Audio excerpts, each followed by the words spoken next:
Abram suas Bíblias em Efésios 5, do versículo 17 ao versículo 21. Efésios 5, do 17 ao 21. Amém? Diz assim a palavra do Senhor: pelo que não sejais insensatos, mas entendei qual seja a vontade do Senhor, e não vos embriagueis com vinho, em que há devassidão, mas enchei-vos do Espírito. Repita comigo: mas enchei-vos do Espírito. Mas enchei-vos do Espírito. Falando entre vós com salmos e hinos e cânticos espirituais, cantando e salmodiando ao Senhor no vosso coração, dando sempre graças por tudo a nosso Deus e Pai, em nome de nosso Senhor Jesus Cristo, sujeitando-nos uns aos outros. Senhor, essa é a tua palavra linda, e eu peço, Deus, que segundo a tua graça, a revelação do teu Espírito, a manifestação do teu poder, só abra o nosso entendimento, só traga, Senhor Deus, ao nosso conhecimento aquilo que somente o teu Espírito pode revelar. E, Senhor Deus, cause em nós transformações que somente o teu Espírito e a tua palavra são poderosos para fazer. Porque quero, em nome de Jesus, que saiamos daqui mais conhecedores de ti, com maiores intimidades contigo, uma libertação maior, uma vida de santificação, Senhor Deus, maior, com temor e tremor diante de ti, mas cheios também da autoridade, cheios do poder, para sermos testemunhas do teu amor, onde somos levados. Eu peço, Pai, que assim seja, em nome de Jesus Cristo. Amém? Podeis tomar assento. Amados, a gente, há algum tempo, quase 8 meses falando sobre Efésios, e eu não sei se vocês têm conseguido reparar o que a gente tem feito aqui durante esse tempo. Pela manhã, falando sobre Efésios, para falar sobre maturidade e unidade. Às quartas-feiras à noite temos falado sobre oração, e aos domingos à noite falado sobre o Espírito Santo. E vocês vão ver que a carta de Paulo ao Efésios, ela nos leva a essa direção. Hoje vamos estar falando mais diretamente sobre o Espírito Santo, ainda que outras vezes também temos falado sobre isso. A gente vai lembrar que quando a gente vai ler o capítulo 1, vai estar dizendo que o Senhor nos deu o Espírito como penhor. O Senhor nos deu o Espírito, nos selou com o Espírito Santo. E a gente vai lembrar que desde o começo, de uma maneira mais mais simples ou mais discreta, já temos falado, estudando sobre Efésios, sobre o Espírito Santo. Mas nós vamos ver que agora no capítulo 5, a gente fala de maneira mais veemente sobre isso, e quando chegar no capítulo 6, a gente vai falar sobre oração, que é o nosso tema das quartas-feiras. E nós vamos ver que a Bíblia, ela é uníssona, o tempo todo ela traz um só som, e temos que ter uma vida de leitura de palavras, de meditação da palavra, temos que ter uma vida de oração e sermos cheios do Espírito Santo. Isso é para todo crente, todo cristão que quer chegar a uma vida de maturidade do Senhor e quer de fato compreender quem é Deus. E nós vamos lembrar que no capítulo 4 há um enfoque maior de Paulo, quando ele vai falar sobre unidade.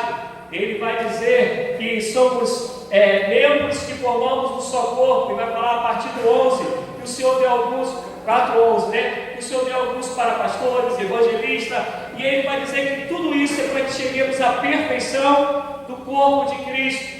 E aí a gente vai ver que ele vai começar logo depois que ele vai falar disso, ele fala unidade e maturidade. Ele vai falar que nós temos que crescer, temos que seguir crescendo nessa direção, e essa direção da maturidade, ela vem através da unidade. Também só vamos ser unidos se tivermos maturidade espiritual. Ontem o Arthur dormiu lá em casa, e entre algumas coisas que nós conversamos ontem, nós falávamos sobre como nós somos diferentes, e diferente em aspectos físicos, diferentes em emocionais.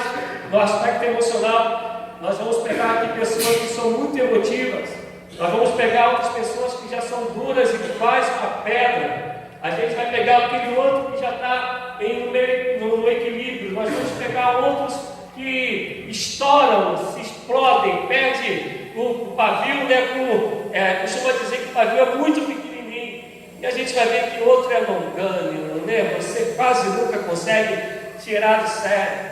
Vamos encontrar alguns que são falantes, né? Que falam o tempo todo. Vamos encontrar outros que, meu Deus, para falar, a gente tem que pedir quase pelo amor de Deus, deixa eu ouvir tua voz. Vamos pegar alguns que nós ensinamos uma vez e a pessoa ela aprende vapt-vupt. E a gente vai pegar outro que tem que ser na persistência, né? Aquela história de água mole e pedra dura, tanto bate até que cura. Tu tens que ficar ali até que a pessoa assimile. E dentro dessa vida que nós temos de multiforma, e a Bíblia vai dizer que a multiforme graça do Senhor Jesus, quer dizer, o Senhor trabalha de várias formas, porque fomos criados por Ele de várias formas, mas sempre as formas que Deus trabalha é para nos levar para a unidade. Eu estou nascendo, né? Está nascendo no meu coração a palavra que eu não sei onde eu vou pregar, quando eu vou pregar, nem que vai ser aqui, se vai ser aqui, mas que vai dizer que Provérbios vai dizer que quando a gente tem uma vaca, vou tentar trazer de maneira assim mais simples, a vaca, o touro, o boi, a gente tem sujeira para tudo quanto é lado. Todavia, o Provérbios está dizendo que pela força da vaca, ele falando na época dele, que se tem o arado. Isso a vaca ela até traz sujeiras, mas é a força dela que ajudava a preparar o arado. Isso é para dizer que todos nós causamos problemas e temos problemas. No entanto, também temos virtudes que é necessária para a vida do outro, para a nossa vida. E nós temos que ser sábios, maduros, para podermos compreender o que tem de bom do outro e aproveitar o que tem de bom. Mas também para entendermos, compreendermos o que o outro tem de ruim, amá-lo a ponto de fazer com que a nossa vida possa transformar isso que tem de ruim na vida do outro. Amém, amados? Dito isso, a gente vai entrar agora no capítulo 5, que a gente vai pegar no capítulo 5, que ele vai dizer assim, ó, ele começa na verdade até no 4, que ele vai falar, antes vocês faziam assim, o que era algo ruim, agora vocês têm que fazer assim, que é algo bom. Um exemplo, antes você furtava, agora não curte mais. Antes trabalhe para ter o que ganhar, você possa abençoar outras vidas, aqueles que têm necessidade. Antes você fazia assim, mas agora em Cristo Jesus vocês têm que fazer assim. Antes teu procedimento era outro, agora em Cristo Jesus teu procedimento tem que ser esse. Ele vai mostrando o que era antes de Cristo e o que tem que ser em Cristo. E aí a gente vai chegando no que eu quero dizer agora, que está aí nos versículos 17 ao 21 daquilo que nós lemos, né, de Efésios 5, que ele vai dizer assim, ó, pelo que não sejais insensatos, mas entendei qual seja a vontade do Senhor. Lembra que ele está falando como era e como tem que ser. E aí ele dá como se fosse uma ordem mesmo, assim, uma chamada de atenção, né? Ele dá uma exortação para dizer assim, entendam, não sejam insensatos, se debrucem, se lancem naquilo que é a vontade do Senhor. Presta atenção no que eu vou dizer, parece uma coisa simples, mas nós entendemos que é muito difícil a nossa prática sobre isso. Paulo está dizendo, vocês entendendo o que era, quem vocês eram, o que vocês são, ou pelo menos quem vocês eram, o que vocês têm que ser, e aí ele vai trabalhando sobre isso e vai falar assim, ó, deixe então de ser insensatos, entendam que só mergulhando na vontade de Deus, só se entregando de fato ao Senhor, que você vai conseguir deixar de ser o que era, para poder ser agora o que Deus espera que você seja. Vou dar uma compreensão, tentar dar uma compreensão melhor sobre isso. A gente tem aqui, creio, né, profissionais de várias áreas. E eu não vi a reportagem, mas eu sei que o programa aí passou esses dias do Globo Repórter, na sexta-feira, dizendo que pessoas que tinham determinado tipo de serviço, pessoas que estavam 20 anos no mesmo serviço, e ou porque quiseram, ou por causa da crise, né, deixaram aquele emprego e descobriram outro emprego, e que estão indo muito bem nesse outro emprego. E quando você sai somente 20 anos de um determinado emprego, e você vai para outro, você tem que ter toda uma adaptação para aquele outro. Não tem como, eu vou dar um exemplo assim, né, meio grosseiro. A gente pega a Érica ali, que é a cabeleireira, e a gente vai pegar a Érica agora e vai falar assim, ó, você vai ser engenheira de carro, de mecânica de diesel. Caraca, a especificação vai ser trabalhar com mecânica de diesel. Tem como ela pegar esse conhecimento de alisar cabelo, de fazer escova, de cortar e levar para lá? Não. O mundo é totalmente outro. Se ela quiser pensar, né, nas lógicas que era de cortar cabelo e levar isso para a parte de engenharia, sem levar em conta cálculos, essas coisas todas, a combustão, isso tudo, ela está perdida. O grande problema da gente é que tem coisas, ou quase todas as coisas, que nós sabemos que não é mais para a gente fazer. São comportamentos que nós sabemos que não é mais para nós termos. São dissimulações, vícios, mentiras. Eu poderia falar em uma lista de pecado que Paulo vem falando, que a gente já falou sobre isso, que fala, isso não é mais para ter, não é mais, esse comportamento não condiz quem é do Senhor. Quer ver um exemplo que eu também pretendo falar sobre isso à noite? Os que aqui estão, que são metodistas, sabe que isso aqui é assim, na Assembleia é assim, na Batista é assim, você quando vai ser aceito como membro da igreja, está escrito lá. Eles falam normalmente para você repetir na frente. Tem que ser fiéis à programação da igreja, tem que ser fiéis aos dízimos e ofertas, tem que ser evangelista, tem que dar bom testemunho. Não está escrito tudo isso lá? A gente fala isso quando vai ser aceito, quando vai ser batizado. E o interessante é que a gente perdeu tanto temor a Deus, que a gente não leva mais isso a sério. A gente não compreende que a gente está falando isso, não é para o pastor que está aqui na frente, não. A gente está falando que é para o Senhor. Estou fazendo um voto com Deus, porque tu está sendo aceito, recebido como meu, porque você está dizendo que o Senhor é seu Deus da tua vida, e esse lugar onde você está sendo inserido é a comunidade do Senhor, é a igreja do Senhor implantada na terra. Então tu está fazendo uma aliança com o Senhor. Vou botar aqui no caso da nossa igreja, na igreja metodista em Curicica. E minha pergunta é: fazemos isso na prática com essa fidelidade, com a fidelidade com a qual nós falamos que faríamos?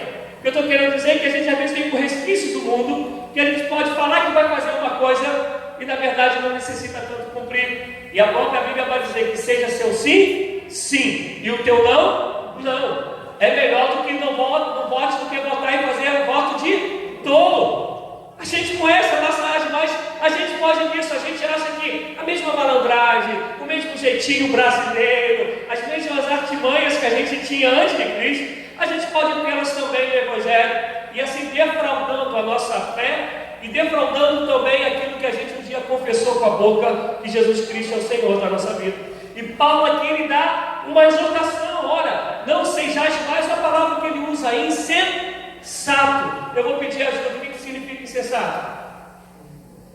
Sem juízo, louco. Não sejai, então, me perdoa a expressão, não sejai doidão, não sejai doidona, anda como quem tem de fato uma mente sábia, uma mente razoável, que sabe o que é certo, o que é errado, o que é caminho de vida e o que é caminho de perdição. Deixe de ser como um louco, deixe de ser como aquele que não consegue mais falar que 2 mais 2 dá 4. Tenha uma vida de sensatez, uma vida de juízo. E por que juízo? Porque sabe que o caminho de Deus é para a salvação, caminho sem Cristo é para perdição. Então quem tem juízo prefere obviamente a salvação. Então tem como eu falar que tenho juízo se eu digo que amo Cristo, mas vivo numa vida que me leva à perdição? É dicotômico, não tem como isso acontecer. Precisamos, em nome de Jesus, compreender. Deixemos de ser sem juízo, deixemos de ser loucos. Vamos, em nome de Jesus, compreender que agora precisamos nos lançar em Deus. E aí ele faz uma comparação. E essa comparação, na época principalmente, ela tinha uma falia muito forte, e com certeza ela tem hoje ainda, que ele vai dizer no 18: não vos embriagueis com vinho, em que há devassidão, mas enchei-vos do Espírito. Ele de novo está fazendo um contraponto. Não vos embriagueis com vinho, mas enchei-vos do Espírito. Não faça isso e passe a fazer isso. E o vinho era algo comum na época de Paulo? Não era. Vinho era comum. Era comum tanto que em 1 Coríntios, no momento da ceia que a gente vai ter hoje, lá em 1 Coríntios 11, o pessoal ficava doidão e Paulo chamou a atenção. Quando vocês se reúnem, não é para o bem, e sim para o mal. E a gente vai falar quando Paulo vai falar para Timóteo: olha, não tome somente água, mas também tome vinho devido às suas constantes enfermidades do estômago. Isso é, o vinho, na época de Paulo, na época de Cristo, ele tinha algumas funções. E uma delas, que era a mais característica, era a função da alegria. Era o entretenimento. A gente vai lembrar a história, né, que isso aí é bíblico, né? Um dos mais fortes significados do vinho era a alegria. Por isso que um dos primeiros milagres, em João vai dizer que é o primeiro milagre que Jesus faz, é no casamento, transformar a água em vinho. Que as festas lá demoravam de uma semana para cima, as festas de casamento. Poxa, mas já acabou da estreia. Caraca, vacilão aí, tá saindo da Bíblia. É bíblica, uma semana, mas tinha que estar comendo até sexta-feira passada, pelo menos até quinta. Mas aí as festas demoravam de uma semana para lá. E aí, quem conhece a história lá, João 2, né? Em que Jesus transforma uma água suja em vinho, e esse vinho ele é melhor do que o primeiro. E aí por quê? Porque o vinho ele servia, ele representava isso, ele representava a alegria. E todo mundo sabe que quem toma um álcoolzinho a mais, né? E até para acidente de carro com morte, né? E para tudo, né? O cara quando está já está caminhando, né? Para doidão. A gente já falou aqui, né? Graças a Deus, a gente até comentando aqui no carro, a família da Alessandra, por parte de pai, tinha uma inclinação forte para o alcoolismo. E graças a Deus alguns estão libertos, e a gente comentava de um dos filhos dela, né, que da maneira dele falar quando ele estava chapado. Tinha um que era coração de papel, né? Coração de papel, Carlinho, devia pesar meio quilo quando ele estava forte, né?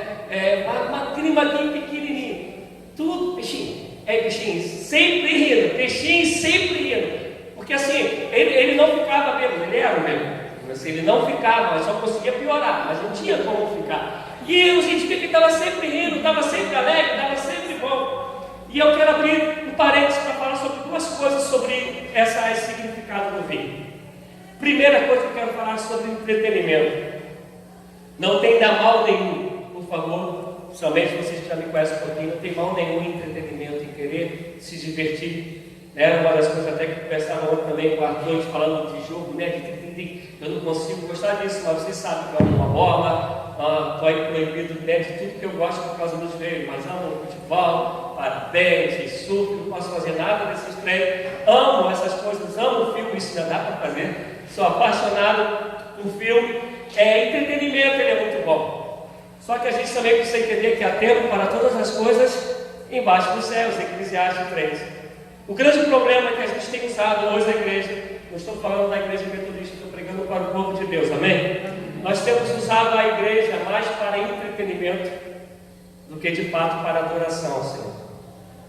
A gente quer mais se satisfazer, a gente quer mais sorrir, a gente quer mais sair falando aqui: o culto foi bom. Eu não consigo entender esse treco, né? O culto foi bom. O culto bom é o que você presta, é você que cultua a Deus. O culto não é para você, o culto é para Deus. O culto é para aquele que é digno de toda honra, toda glória, todo louvor e toda adoração. E a gente tem uma medida de falar que o culto é bom e o culto é ruim porque você não prestou teu culto bom, porque você veio aqui para prestar culto a Deus, em um só coração, em um só espírito, em uma só fé, na comunhão dos santos, na assembleia dos santos. Mas o culto é você que presta. E aí a gente tem esse aferidor de culto bom, né? Eu não sei você, mas eu estou aqui dando o meu melhor culto para Deus. O melhor que eu posso dar hoje, eu sei que eu estou dando, com temor e tremor, falando de Deus para vocês. E a gente hoje confunde ser cristão, estar na igreja para adorar a Deus com entretenimento. E eu já falei aqui algumas vezes, eu sou contra a luzinha, eu sou contra as coisas bacanas. Já comecei isso com o Armando aqui nesse banco, eu sou contra isso. Desde que isso não seja a razão de eu estar aqui. Desde que quando eu faço isso é porque antes eu já tenho a base de que eu estou adorando o Senhor. Davi, ele chega dançando, carregando a sua esposa, olha, e fala mal dele, desdenha ele. E a gente conhece a história, né? Ela fica estéril por causa de ter falado mal do homem que estava dançando pela alegria de estar trazendo a arca de Deus de novo para o seu lugar de direito. Ele se alegrava, ele dançava pela glória de Deus, ele está fazendo a vontade de Deus, era a alegria dele adorando ao Senhor. A dança dele era de exaltação a Deus, ainda que isso passasse pela parte emocional. É claro, eu ia falar outra coisa. É claro que ele está dançando da parte emocional, mas com o coração de adoração a Deus. Tanto é que Deus não rejeita, mas rejeita a fala da esposa. Precisamos compreender que Deus trabalha no nosso emocional, que o nosso emocional vem de Deus. Nós temos que entender que o emocional ele tem que ter a base racional no Deus que nós adoramos, que é tudo para Ele, tudo é por Ele e é para a glória dEle. E a gente hoje tem mudado isso. A gente tem mudado, que eu digo povo de Deus, povo cristão que se diz povo de Deus.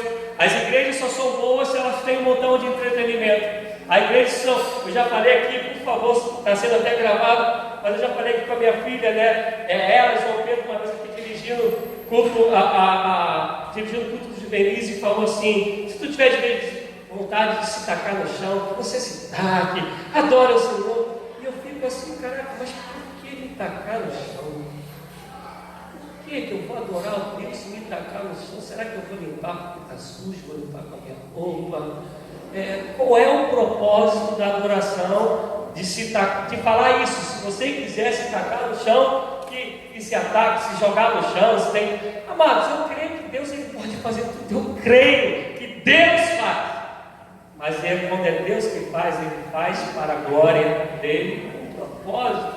O que eu vou falar? Vou querer me tacar no chão. É igual quando a gente vai falar sobre aí. E ela orou, a pessoa caiu, né? Foi arrebatada. Claro, que raio que tem acontecido. Tá, como que ela vai voltar? Vai voltar com os mesmos pecados de antes, vai voltar mais santificada, vai voltar curada da enfermidade que ela tinha, e Deus fez isso para que ela fosse tratada. Qual foi o propósito? Eu já falei isso aqui. Deus não é capoeirista para ficar dando banda nos outros, né? Tem que ter um propósito. Ele vai fazer algo para a glória dele. E nós precisamos compreender, entender que entretenimento, ele é gostoso, ele é bom, mas precisamos entender que servimos a Deus não por causa do entretenimento, servimos a Deus porque o adoramos. Podemos, como Paulo, estar numa cadeia e vamos continuar adorando ao Senhor, que é digno de toda honra e de toda glória. E o vinho, ele tinha esse objetivo de entretenimento, da alegria. Só que aí a gente vai chegar naquilo que Paulo diretamente ele quer dizer aqui. Ele está dizendo assim: não vos embriagueis com vinhos onde há devassidão. Meu amado, vou perguntar a vocês, né, de 99,9% do pessoal que está embriagado mesmo, eles são delicados? Eles têm um comportamento ético, vou melhorar assim? Não. Sabe que falam um montão de besteirol, quase sempre são inconvenientes. Falam sem pensar, porque quem governa a mente dele não é mais ele mesmo, agora quem governa a mente dele é o algo que sobre ele está, para a gente não levar direto para a parte do nosso adversário. Sabe que se tiver que mexer com a mulher dos outros, ele vai mexer, que está doidão. Se tem algum sentimento homossexual enrustido, aflora nessa hora, que todo mundão sabe do que eu estou falando. Sabe que a cachaça ela te arrebenta, o álcool ele te leva a fazer coisas que você não faria nunca, e normalmente o que você faz é ruim. Minha cunhada, numa reunião de família, ela falou assim, falando com meu irmão: quando o Ronaldo ele está bêbado, ele é o melhor marido do mundo. Ele fala que me ama toda hora. Eu posso pedir o que quiser a ele, que ele vai me dar. Eu sei que ela corre o risco dela ouvir isso aqui, mas ele também, né? Mas ele é mais difícil, mas ela corre o risco de ouvir. Mas eu fico assim: meu Deus, por que ele fala isso somente porque ele está doido, quando ele está doidão? Por que ele só fala que ama quando está doidão? Por que ele só libera dinheiro quando ele está doidão? Por que ele não faz isso em sã consciência? A mim, pelo menos, eu não sei para vocês, mas me fica um montão de interrogação na minha cabeça, porque normalmente a gente, quando está doidão, a gente perde aquilo que nós chamaríamos da nossa própria razão. e vamos fazer aquilo que normalmente bons nós não faríamos. E aí, alguns vão dizer assim, não, mas quando a gente está lindão, a gente fica mais corajoso. Já ouviram isso? Talvez alguns de vocês já disseram também, né? Amado, leia sobre o álcool. O álcool ele é depressivo. O álcool ele não te dá coragem, nem álcool, nem maconha. A cocaína já é um outro caminho, a heroína sim, mas álcool e maconha não te deixam corajosos, eles são depressivos. Quantos aqui já viram o bêbado começar a falar e chorar? Pronto, quase todos, né? Porque o bêbado, ele, quando o álcool domina mesmo, ele fica chorando, manteiga assim derretida, porque o álcool ele é depressivo, ele não te dá coragem.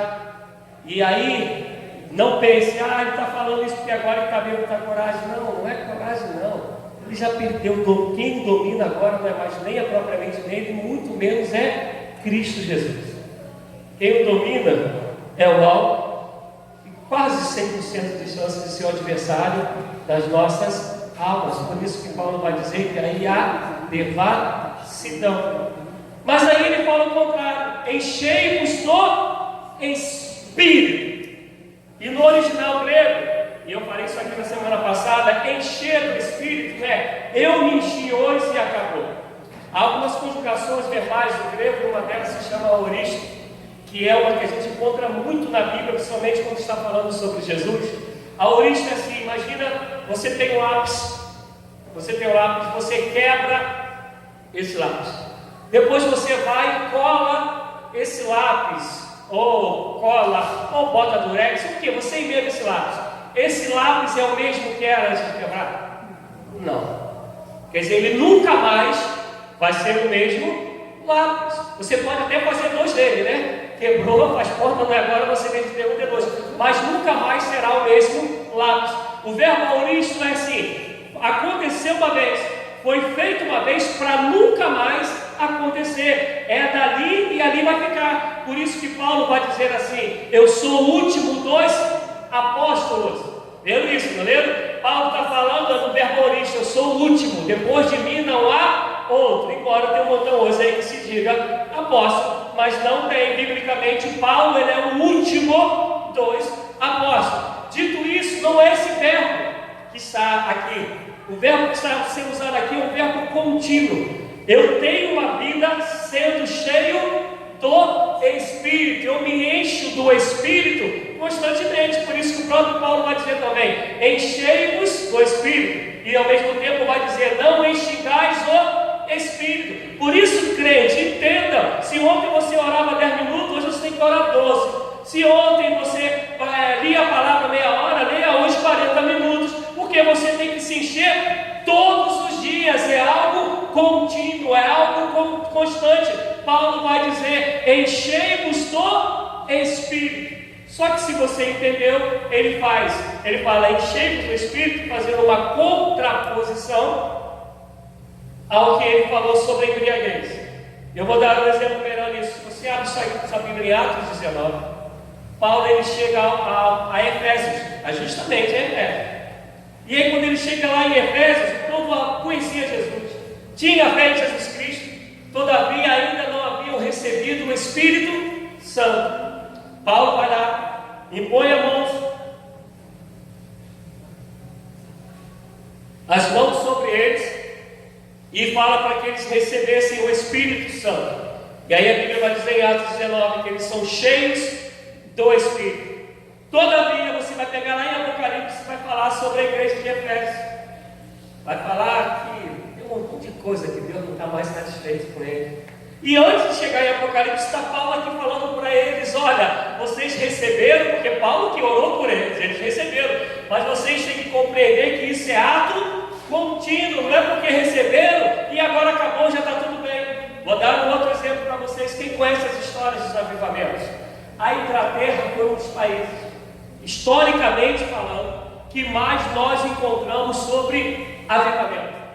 Não, eu, Rogério, não conheço, não estou falando que não tem, mas eu não conheço nenhum outro país que tenha tanta experiência com avivamento espiritual, como conversões de maneira poderosa e massa, como tem a história da Inglaterra. Eu não vou aqui entrar nisso aí, porque mais para frente, quando eu falar sobre o Espírito Santo à noite, eu vou falar sobre isso. Mas nunca na história se ouviu um país que tenha recebido tanto avivamento da parte de Deus como a Inglaterra. E quem conhece a história da Inglaterra hoje? O número de cristãos hoje, salvo engano meu, não chega a 12% em todo o país. Um país que experimentou inúmeras vezes a manifestação de Deus para o avivamento espiritual. Por quê? Porque não é porque aconteceu uma vez, que aconteceu para sempre, que está feito para sempre. Isso tem que ser ato contínuo. Eu tenho que continuar querendo e buscando ser cheio do Espírito Santo. Eu dei um exemplo aqui, falando aí uma outra vez, que é mais ou menos como o maná do deserto, né? O maná de hoje é para hoje. O Senhor dizia: não guarde, porque amanhã eu vou prover de novo. Quando eles guardavam, o que acontecia? Estragava. Deus está falando: continue nesse processo de dependência dEle, não sejam mais insensatos, vivam a vontade do Senhor. Ele está falando: vivam conforme a vontade de Deus, encheios do Espírito. E aí, de novo, fazendo essa contraposição com a embriaguez. Se quando eu estou chapado, eu estou doidão, né? O João Canabrava, eu perdi o domínio da minha mente, e agora quem tem o domínio sobre a minha mente não é mais eu mesmo, não sou mais eu mesmo, nem é o Senhor. Ele está falando: agora há outro que tem que governar a sua mente, há um outro que quer e tem que direcionar os teus passos, há um outro que quer ministrar no teu coração, para que todos os momentos tu saiba qual é a boa, agradável e perfeita vontade de Deus Pai. Há um outro que quer todo dia te conduzir ao caminho da verdade. Há um outro que quer todos os dias te dar o discernimento para que tu não caias nas armadilhas de Satanás, para que tu entendas e diagnostique a guerra que você está lutando. Ele fala que quem tem que te conduzir agora é o Espírito Santo de Deus. Por isso que ele está falando assim: ó, se renda ao Senhor. Isto é, olha, eu quero fazer isso, mas Deus, qual é a direção que o Senhor me dá? Eu lembro muito da passagem de Davi. Davi vai dizer que todas as vezes que ele queria lutar, Deus falava: vai contra o povo da direita, vai contra o povo da esquerda, vai contra os filisteus, vai contra os amorreus. Deus sempre dava direção. E teve um dia que ele orou toda manhã, que ele orava toda manhã, e ele falou: Senhor, contra quem nós iremos hoje? E o Senhor responde para Davi: hoje você não vai sair daí não, filhão. Você não vai hoje contra ninguém. Fica aí preparadinho, que eu vou trazer o exército inimigo até você. E aí eu olhei essa passagem e falei assim: caramba, isso é óbvio que Deus fez algo assim tremendo, quando a gente pensa assim, ó, Davi não precisou sair do lugar, o povo veio até ele, Deus